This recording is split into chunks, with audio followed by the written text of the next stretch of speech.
Glória a Deus. Atos capítulo 6. Eu quero ler primeiro o 6 a partir do 8 e depois você vai pular para o 7, verso 54, tá bom? Então 6, 8 diz assim: E Estevão, cheio de fé e de poder, fazia prodígios e grandes sinais entre o povo. E levantaram-se alguns que eram da sinagoga chamado dos libertinos, e dos sirineus, e dos alexandrinos, e dos que eram da Cilícia e da Ásia, e disputavam com Estevão. E não podiam resistir à sabedoria e ao espírito com que falava. Então subornaram uns homens para que dissessem: Ouvimos-lhes proferir palavras blasfemas contra Moisés e contra Deus. E excitaram o povo, os anciãos e os escribas, e investindo contra ele, o arrebataram e o levaram ao conselho. E apresentaram falsas testemunhas que diziam: Este homem não cessa de proferir palavras blasfemas contra este santo lugar e a lei. Porque nós lhe ouvimos dizer que esse Jesus Nazareno há de destruir este lugar e mudar os costumes que Moisés nos deu. Então, todos os que estavam assentados no conselho, fixando os olhos nele, viram seu rosto como o rosto de um anjo. Agora você vai pular lá para o 7, versículo 51, que diz assim: 51, que diz: Homens de dura cerviz e incircuncisos de coração e ouvido, vós sempre resistis ao Espírito Santo, assim vós sois como vossos pais. A qual dos profetas não perseguiram vossos pais? Até mataram os que anteriormente anunciaram a vinda do justo, do qual vós agora fostes traidores e homicidas. Vós que recebestes a lei por ordenação dos anjos e não aguardastes. E ouvindo eles isto, enfureciam-se em seus corações e rangiam os dentes contra ele. Mas ele, estando cheio do Espírito Santo, fixando os olhos no céu, viu a glória de Deus e Jesus que estava à direita de Deus. E disse: Eis que vejo os céus abertos e o Filho do Homem, que está em pé, à mão direita de Deus. Mas eles gritaram com grande voz, taparam seus ouvidos e arremeteram unânimes contra ele. E expulsando-o da cidade, o apedrejavam. E as testemunhas depuseram as suas capas aos pés de um homem chamado Saulo. E apedrejaram a Estevão, que em invocação dizia: Senhor Jesus, recebe meu espírito.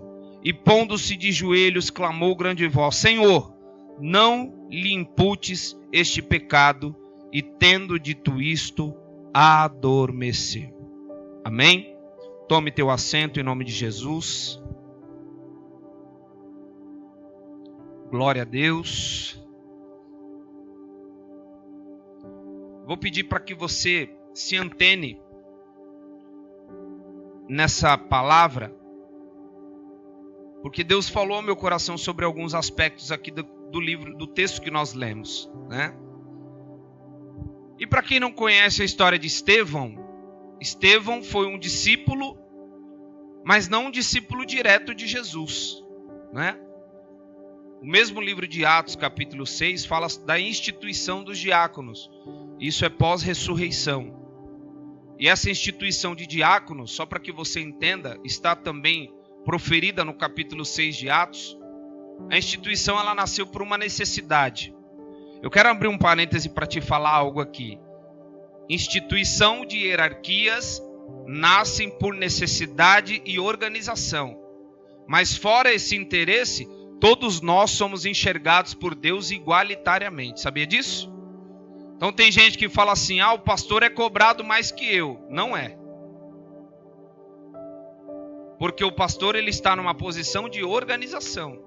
Mas a comunidade de fé, ela deve crescer sozinha com o mesmo interesse. Então, se Deus me cobra de um jeito, Deus também te cobra da mesma maneira, né? Não existe uma cobrança diferenciada. Aliás, A Bíblia fala sobre a diferença de ministérios em Efésios 4:11, porém, todos com a mesma utilidade e propósito. Então o que eu quero te dizer é que dentro desse contexto, Estevão foi escolhido para exercer uma função dentro da igreja primitiva. Pastor, o que é a igreja primitiva? A igreja primitiva nada mais é do que a primeira igreja do século. Então a igreja referência, a igreja que é mais próxima dos interesses de Jesus. Eu não sei se você já viveu um momento na sua vida lá atrás e com o passar do tempo você vai esquecendo detalhes. Já teve alguma experiência assim? Eu tive uma experiência de um acidente. Um dia depois você estava em choque. Um mês depois você estava na lembrança, você tinha medo, mas você não estava mais em choque. Um ano depois você já ria do acidente. Não é assim? Então quanto mais vai se distanciando, você vai perdendo os detalhes. A mesma coisa é com a igreja primitiva. Ela é a igreja referência. Porém, o tempo vai passando e a tendência é a igreja ir perdendo as características da igreja que é modelo. Pastor, mas isso pode? Não, não pode, porque a igreja modelo ela tem uma regra de fé a ser cumprida. E ela é instituída em Atos 2,42, quando disse: perseveravam juntos na comunhão, na oração e no partir do pão. Aconteciam milagres, sinais, prodígios e maravilhas, e todos perseveravam unânimes em uma única fé. Ou seja, não tinha duas fés. Hoje a gente vê muito isso, né? Principalmente na igreja. Você tem uma opinião, eu tenho uma outra. Não existe duas fés. Existe uma única fé. Uma única direção. Se tem duas é divisão. E a Bíblia diz que reino subdividido não prospera. Já pensou um reino que luta contra si mesmo? Já pensou Lula lá, levantando a Polícia Federal e falando lá, toma aqui, mais provas do que eu fiz lá na Lava Jato. Já pensou? Se incriminando? Não, né? Essa pessoa vai montando o seu castelo em cima daquilo que vai erguê-la. E a igreja de Deus precisa entender isso, que o propósito da igreja é fazer com que a igreja cresça, mas não a ideia de cresça igual hoje se tem a igreja empresa, né? Que só cresce em dinheiro. Mas falta amor, falta perseverança, falta fé. A igreja só visa, não, o pastor precisa andar de carro novo. Eu conheço igreja, inclusive uma das igrejas que eu conheci aqui perto na Tiradentes foi até fechada. O homem não é nem pastor hoje mais. Todo ano era obrigação trocar o carro do pastor. Pensou? Eu ia estar bem aqui, né? Todo ano trocar carro, né? Todo ano tinha que trocar o carro, só que não era qualquer carro. Tinha que trocar por um carro digno de um patamar elevado. E às vezes um monte de irmão que às vezes nem tinha um carro elevado, mas tinha que se sacrificar em prol da causa daquele pastor. Então hoje a fé ela é diferenciada. As pessoas acreditam em outras coisas diferentes da igreja primitiva. Eles não perseveravam numa única fé, eles não sentavam na mesa para conversar juntos sobre os aspectos de fé e da vida, né? Esses da atualidade, eles não sentam na mesa para conjugar a mesma fé. Eles só se preocupam com os interesses materiais. E eles se comportam como verdadeiros ateus. Como se não houvesse amanhã, como se não houvesse vida após a morte, como se ninguém fosse pagar pelos seus pecados, como se ninguém fosse um dia estar prestes diante do tribunal de Jesus, que na verdade é baseado em alguns aspectos que você pode acompanhar lá em Mateus 25. E claro que eu não vim falar disso aqui hoje, mas eu vim falar da vida de Estevão, que era um diácono, não era pastor. E por que eu estou falando isso para você, a posição dele? Porque um diácono sempre é enxergado como uma posição inferior dentro das igrejas atuais. Mas olha o que nós lemos em Atos capítulo 6, no 8. E Estevão, cheio de fé e de poder, fazia prodígios e grandes sinais entre o povo. Prestou atenção aí? Era um diácono. Se você for ler lá, a igreja primitiva, surgiu uma necessidade no meio dos gregos. Só que os judeus, cheios de pose, como se fosse o único povo preferidinho de Deus, falou assim, não, levantem homens cheios de Espírito Santo, no meio de vocês, gregos. A gente não quer se misturar. E aí no meio desses que foram levantados, cheios de fé, unânimes, boa reputação, estava Estevão, cheio do Espírito de Deus, cheio de fé. Mas a Bíblia não diz que ele era apóstolo, a Bíblia não diz que ele era pastor, a Bíblia não diz que ele era profeta, a Bíblia não diz que ele era sacerdote, a Bíblia não diz que ele compunha parte do sinédrio. Não, a Bíblia diz que ele era diácono. E é por isso que eu quero começar a pregar para você aqui hoje, dizendo que às vezes o pastor está lá e o pastor é referência a algumas coisas e você fala, quero ser igual o pastor. Você precisa buscar a tua porção e a tua essência que Deus deu para você. Porque às vezes hoje tem essa diferenciação, não, se você é diácono você é menos. Se você é cooperador você é lá embaixinho. Teu ministério é da água para a porta. O ministério do diácono é da porta até o altar. Do altar aqui é só pastor, bispo, apóstolo, patriarca, semideus e o anjo ou a quarta pessoa da Trindade. Infelizmente hoje é assim. Eu já fui igreja que era proibido o membro subir no altar. E eu já vi também pessoas ficarem endemoniadas em cima do altar. E Deus não habita nisso aqui. Deus não habita nisso aqui. Deus não habita nisso aqui. Deus habita dentro de mim, dentro de você. Então quero começar te dizendo aqui que um diácono era cheio do Espírito de Deus e cheio de fé. Agora a vida dele refletiu sobre a morte. A vida que ele levava refletiu sobre depois. Eu quero falar para você aqui sobre o reflexo de um discípulo diante de Deus. O ser cheio de poder, ser cheio de fé, não era atributo de um diácono. Porque diácono na palavra grega é um mordomo, é que serve. Já foi no restaurante? Tem diácono lá. Sabia ou não? Sim ou não, igreja? Estão comigo? Lá no restaurante tem diácono lá. Porque o diácono da igreja é como um garçom. Tem diácono nas casas de madame, porque é mordomo. Diácono também é mordomo. Diácono é o que serve. Mas esse não era um atributo só para servir ou só para ser o cheio do poder. Uma vida próxima de Deus refletia o que ele deveria ser diante da sua vida. E refletiu diante da sua morte. Porque nós lemos sobre o que era na vida dele e refletimos e lemos aqui o ato da sua morte. E como esse homem morreu? Esse homem morreu apedrejado. E só para que você entenda, uma das pessoas que foi consensual à sua morte foi Saulo, aquele que se tornou o apóstolo de Jesus. Esse homem foi consensual à morte de Estevão. Só que olha que engraçado. A Bíblia diz que ele começa a ser acusado, que ele começa a pregar muito Jesus. E qual que era o problema do judaísmo com Jesus? E até hoje é um problema.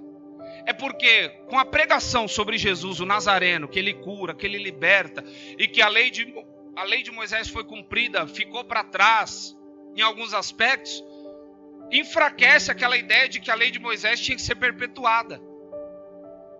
Então, por enfraquecer a religião judaica, eles começaram a perseguir Estevão. Começou a vir muita multidão para lá.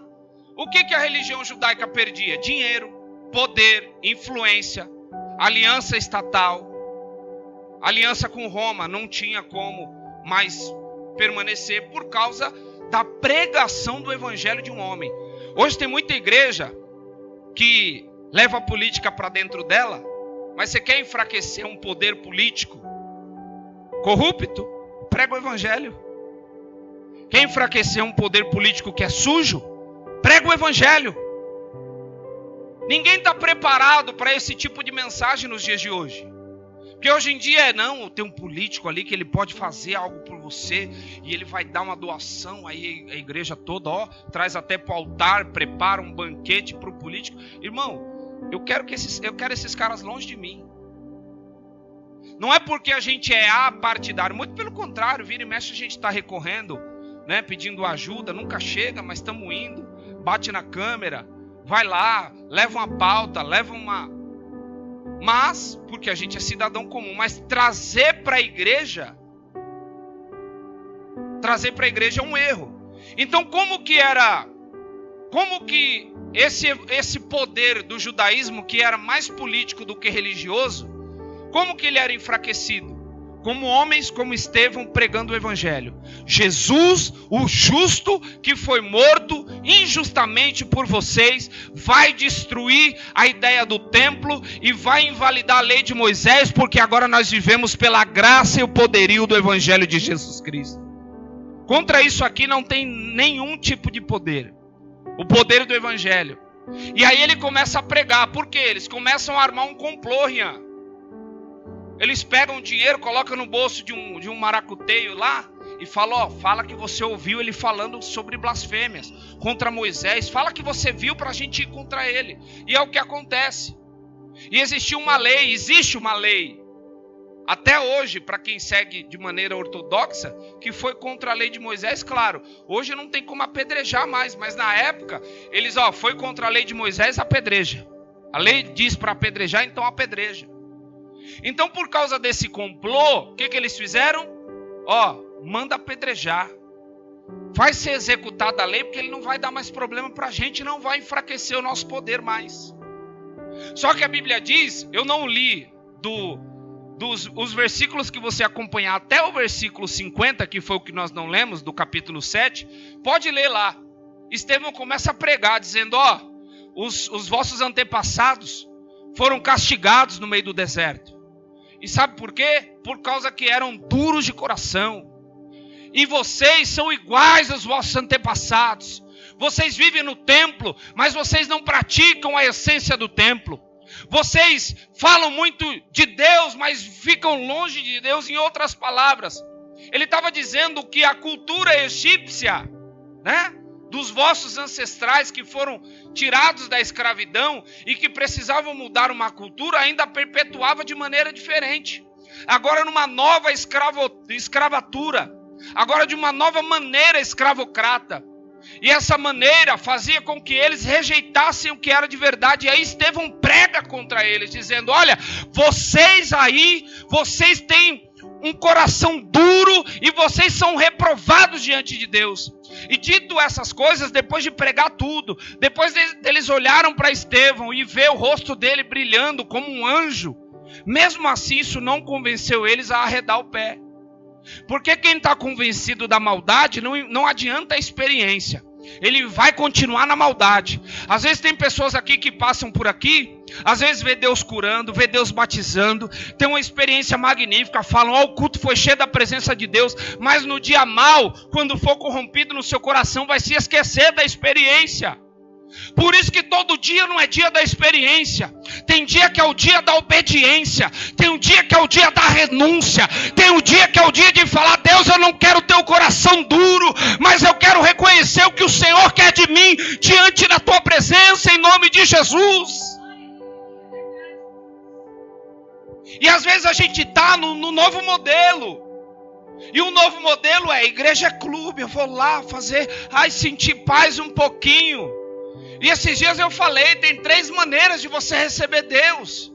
Tem gente que só chora, tem gente que sente um arrepio, mas tem gente que sente uma explosão dentro do seu ser e fala, nunca mais a minha vida será a mesma. Tem gente que reconhece esse poder. Tem gente que fala, não, a minha experiência é real. A minha experiência não é só espiritual, ela é na pele, ela influencia no meu mundo físico. E essa é a razão. Estevão vivia no mundo físico experiências genuínas, sinais, prodígios e maravilhas. Não era só algo emocional, mas era algo notável, era algo de testificação, era algo que as pessoas olhavam e olha, ali vai um discípulo de Jesus Cristo, que não andou com ele, que não conheceu ele face a face, mas por causa da fé é reconhecido e é marcado por sinais, prodígios e maravilhas em nome de Jesus. Mas hoje a geração não se comove com isso. A geração se comove, sabe o quê? Ei, querido, Deus vai te dar o melhor emprego. A igreja, Deus vai te dar o melhor carro, Deus vai te dar a melhor casa, e Deus pode dar tudo isso. Mas por uma consequência, buscar o reino dos céus e a sua justiça, e essas coisas seculares serão acrescentadas na tua vida. Isso não é, sabe o que Deus está dizendo? Que é a classificação que muda. Que essas coisas do mundo são consequências de uma busca por justiça e pelo reino de Deus. Porque se você busca isso como prioridade, o reino de Deus não vai ser te acrescentado como consequência. Porque você ou trata como prioridade, ou você é reprovado como discípulo. Não tem como Deus falar, ai, o bichinho está lá buscando pelo dinheiro, está lá com o coração na vida secular, então deixa eu aqui colocar o meu reino de maneira secundária. Deus não trata com quem não dá prioridade para o trono dele. Deus não lida dando prioridade para quem não prioriza ele. A matemática é simples, e eu quero em poucas palavras falar para você das qualidades de discípulo que existe diante de Jesus. Antes de mais nada, eu queria falar para vocês, para dar base ao texto onde Estevão morre, enxerga Jesus à direita de Deus, que está lá em Hebreus capítulo 1, não precisa abrir, verso 3, abre só na tela. Hebreus capítulo 1, verso 3. Deixa eu ver se é isso, Jesus. Hebreus capítulo 1, verso 3. Abre aí. Sendo o resplendor da sua glória e a expressa imagem da sua pessoa, e sustentando todas as coisas pela palavra do seu poder, havendo feito por si mesmo a purificação dos nossos pecados, assentou aonde? Onde? O que é destra? Direita. Ah, então o que Estevão viu foi real.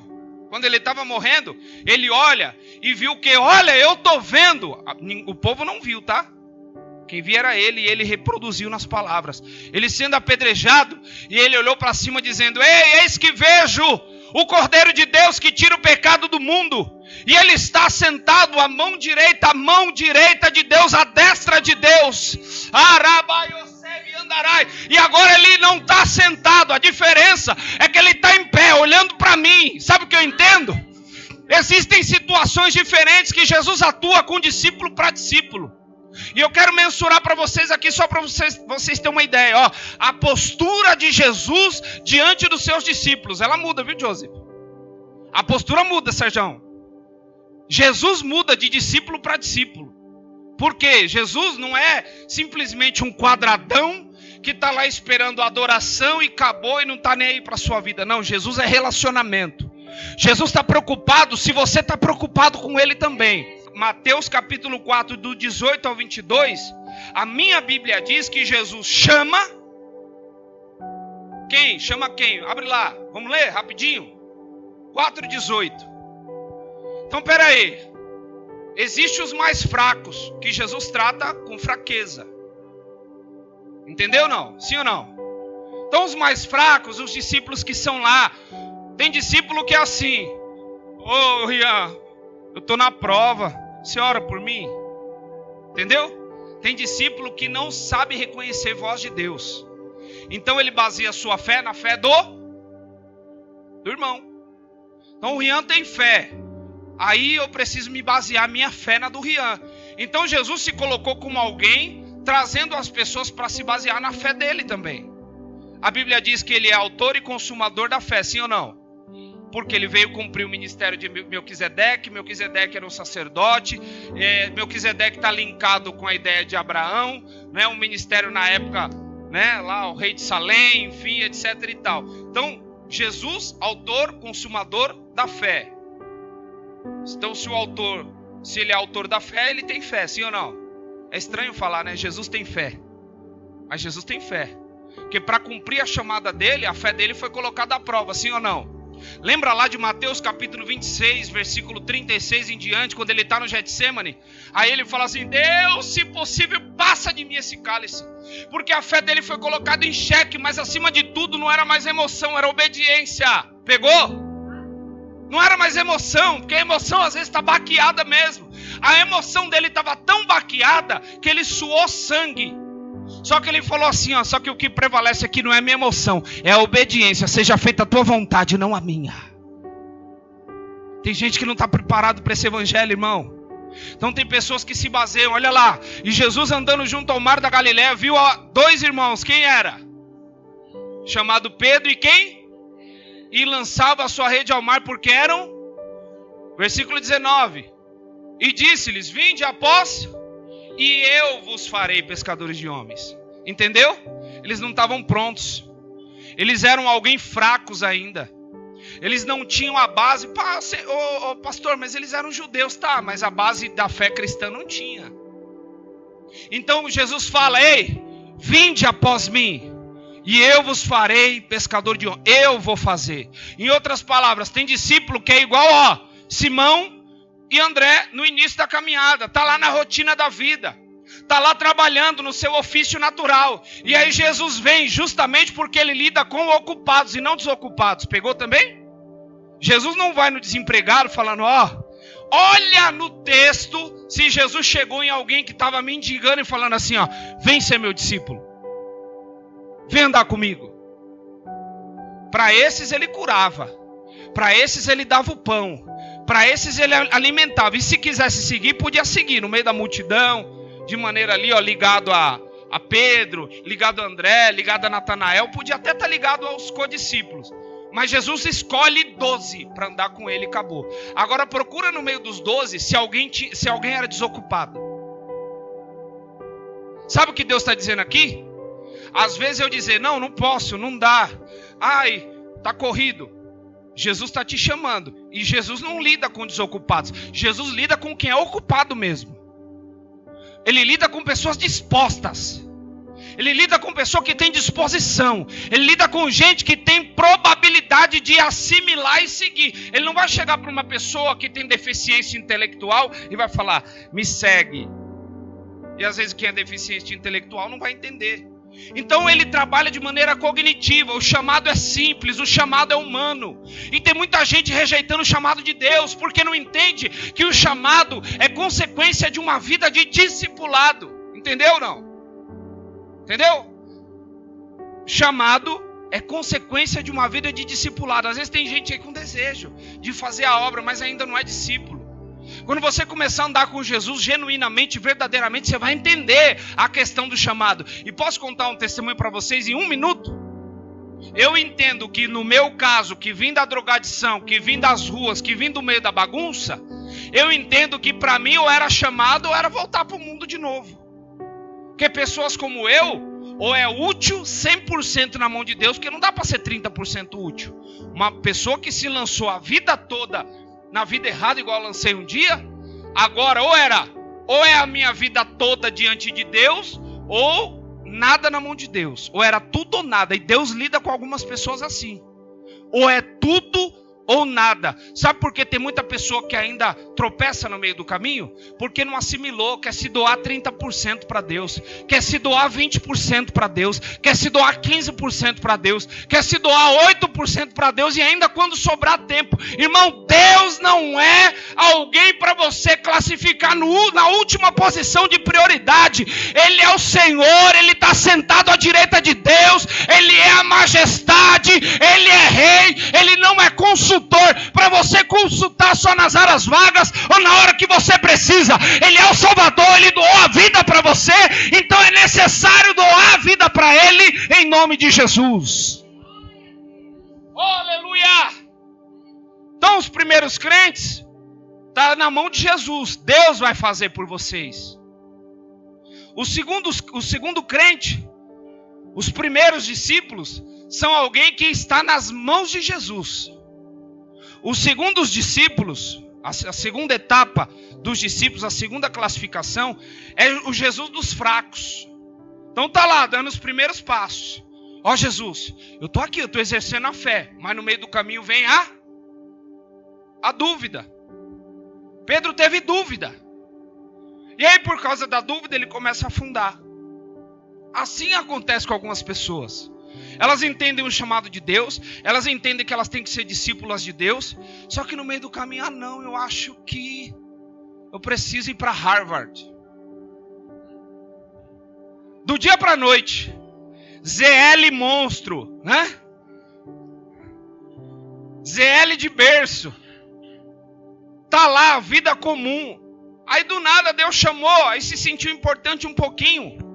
Aí quer usar a obra de trampolim. Não, aqui é para outros saltos. Mas Deus te fez importante porque Ele te convocou, Ele te chamou. Pastor, você está reprovando uma atitude social comum? Não. Eu só estou dizendo que eu conheço pessoas que trabalham segunda a sexta, segunda a sábado, mas são exímios obreiros e discípulos diante de Deus. Eu conheço pessoas que se doam. Eu estava usando um exemplo para a pastora de um irmão que a gente passou por uma igreja. O irmão chegou um dia e falou assim: ó, o desafio tá grande aí, né, pastor? Eu tô com uma parcela do meu carro que vai vencer dia 15, mas faltam 15 dias ainda. Então até lá Deus pode fazer um milagre. Como a necessidade da igreja hoje, eu tô colocando a parcela do meu carro diante do altar. E aí tem gente que fala: misericórdia, mas a fé é de quem? A fé da pessoa. Eu vou induzir a pessoa a fazer isso? Eu não. Mas se a pessoa tem fé, e fé é atributo de discípulo. A pessoa que tem toda a vida, a vida sentimental dela é de Deus? É de Deus, que ela consagra todo dia a Deus. A vida profissional dela é de Deus? É de Deus, que todo dia ela sai para trabalhar, ou ele sai para trabalhar e fala: Senhor, eu consagro meu trabalho nas tuas mãos. É teu primeiro, antes de ser meu. O problema é que tem gente que fala que algumas situações da vida dela é de Deus, mas quando Deus pede, ela não entrega. E a verdade é que não era de Deus, era só narrativa. Então ela fala assim: foi Deus que me deu. Se Deus te deu, era de Deus, sim ou não? Ainda é de Deus? E se Deus quiser tomar? Jó diz assim: Deus me deu, Deus tomou. Bendito seja o nome do Senhor. Esse tipo de discípulo tá raro, é raridade. Só que aí tem a classificação. Os que ainda nem conhecem a Jesus, então depende dele para tudo. O segundo, que são os fracos, que Jesus precisou estender a mão para que não afundasse. E tem os fiéis. Eu considero a posição máxima de um discípulo hoje. Quer a prova disso? Tomando apedrejado e olhar para o céu e falar: Jesus, não lhes impute esse pecado. Eu só vi 2 pessoas falar isso na Bíblia. Vocês me corrijam se lembrar aí. Mas eu vi Jesus na cruz dizendo: Pai, perdoa, eles não sabem o que fazem. E eu lembro de Estevão dizendo: Senhor, tomando apedrejada, morrendo e dizendo: não lhes impute esse pecado. Se fosse eu e você, incircuncisos filisteus, filhos do demônio, Satanás encarnado do inferno. A gente não ia falar uns palavrão, mas ia, né? O ódio disseminando: seus demônios, vocês vão tudo queimar no mármore do inferno. Eu e você era assim, irmãos. Mas a posição máxima do discipulado dele. Então Jesus, só para te lembrar, Jesus chama os desentendidos. Jesus estende a mão para os fracos e caídos. Mas para os discípulos formados, ele ficou em pé. Ah, você não pegou isso aqui. A Bíblia diz em Hebreus 1:3 que ele estava assentado, irmãos. Entendeu ou não? Hebreus 1:3, acho que Salmo 110, abre aí para mim, é uma profecia de Davi. Salmo 110, versículo 1.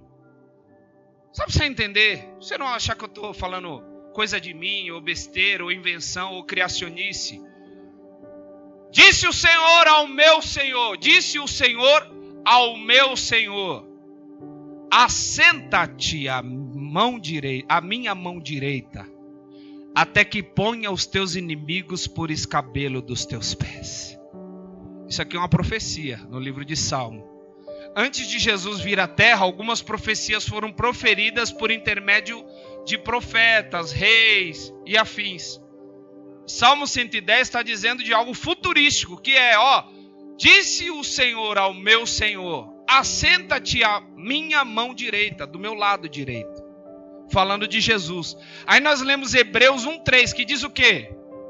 Havendo Deus antigamente falado muitas vezes e de muitas maneiras aos pais pelos profetas, a nós falou-nos nestes últimos dias pelo Filho, a quem constituiu o herdeiro de tudo, por quem fez também o mundo, o qual, sendo o resplendor da sua glória e a expressa imagem da sua pessoa, e sustentando todas as coisas pela palavra do seu poder, havendo feito por si mesmo a purificação dos nossos pecados, assentou-se à destra da majestade nas alturas. Então estou te falando de uma concordância bíblica aqui, que nos três textos, Atos capítulo 7, Hebreus capítulo 1, versículo 13, Salmo 110, versículo 1, todas as três, ditas por pessoas diferentes, concordam que Jesus está onde? À direita de Deus. Só que a única vez que Jesus aparece em pé é aprovando um discípulo, recebendo ele em glória. Então o único dos três textos que mostra Jesus em pé, à direita, mas em pé, é quando Estevão está sendo apedrejado, classificando a posição máxima de um discípulo na terra, que é quando ele consegue perdoar até quem lhe faz o mal. Essa é a posição máxima de um discípulo, perdoando na hora, dizendo: ó, Senhor, a pedra comendo, imagina o sangue descendo, a pedra sendo lançada e dizendo: Senhor, não lhes impute este pecado. E aí ele começando a repetir em êxtase, em glória, o seu rosto já tinha sido resplandecido como de um anjo, só dele pregar aos fariseus, aos escribas. E aí logo após isso, começa a apedrejada, começa o sangue descer, mas aí o que ele começa a reagir, a maneira como que ele reage, ele começa a perdoar, e aí ele contempla Jesus, não mais assentado, mas ele contempla Jesus em pé, olhando para ele, com os olhos fitos nele. Ai, irmão! Oh, aleluia! Jesus chama os principiantes da fé. Jesus ajuda os fracos da fé. Mas para os discípulos completos, ele contempla, ele recebe em honra. Ah, irmão, esse Jesus que eu prego aqui é real. Esse Jesus que eu prego aqui para você não é o que está sendo pregado por aí afora, não. Esse Jesus aqui é o Jesus que liberta, é o Jesus que transforma, é o Jesus que classifica, é o Jesus que trata a pessoa de acordo com o seu comportamento de fé. Então tem pessoa que provoca a atitude de Jesus quanto a ela, pela qualidade de discípulo que ela é. E aí eu encerro o texto e a pregação dizendo: aonde você se enquadra? O que está iniciando? O fraco ou o qualificado diante de Deus? Curva a tua cabeça, fecha os teus olhos. Fique em pé de olhos fechados. Nós vamos orar, gostaria que alguém louvasse. Jesus te vê, aprova ou reprova? E minha pergunta é: aonde você se enquadra?